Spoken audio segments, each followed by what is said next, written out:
সকালবেলা লাল চা, তার সাথে এরকম টোস্ট পাউরুটি এই দিয়েই সকালটা শুরু হয়ে গেল। আজ আর সেরকম কিছু রান্না করব না, কারণ মুডটা একটু ভালো নেই, ভালোও লাগছে না। অনেক দিন তো হলো রান্নাবাড়ি, আজ একটু বাদ না দিই।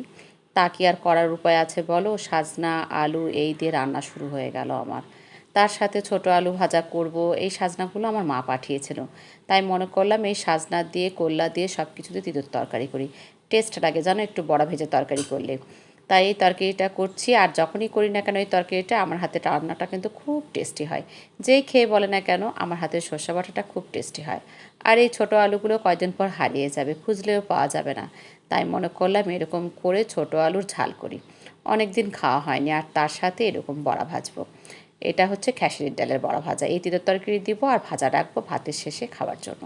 আমার ছেলে আবার এসব কিছু খাবে না, তো সে বড়া ভাজা দিয়ে ভাতটা খাবে। যেহেতু আজকে ডাল করব না, আমাদের বাসায় আবার ডাল ছাড়া নিরামিষ যেন কারো ঢোকেই না, আর আমার আবার ডাল অত ভালো লাগে না। আমার এরকম সবজি টবজি হলে বেশ খাওয়াটা জমে যায়।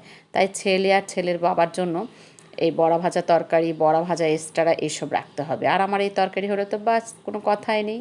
আর ওই যে ছোটো আলু কাটা দেখলে, এই আলুটা, আমি তো গ্রামের মেয়ে, তাই এরকম আলুর তরকারি আমার আবার বেশ ভালো লাগে। আর আমার বর পছন্দ করে না আলুর চোচা সহকারে তরকারি। আর আমার বেশ ভালো লাগে, খাবার বসিয়ে গুচ্ছে পাতের শেষে চোচা থাকবে। রান্না করেছিলাম অনেক পদ, টক ছিল, পাঁপড় ছিল, ছালাদ ছিল, আলু ভাজি ছিল, এই দিয়েই পাড়ি দিলাম। ভালো থেকো।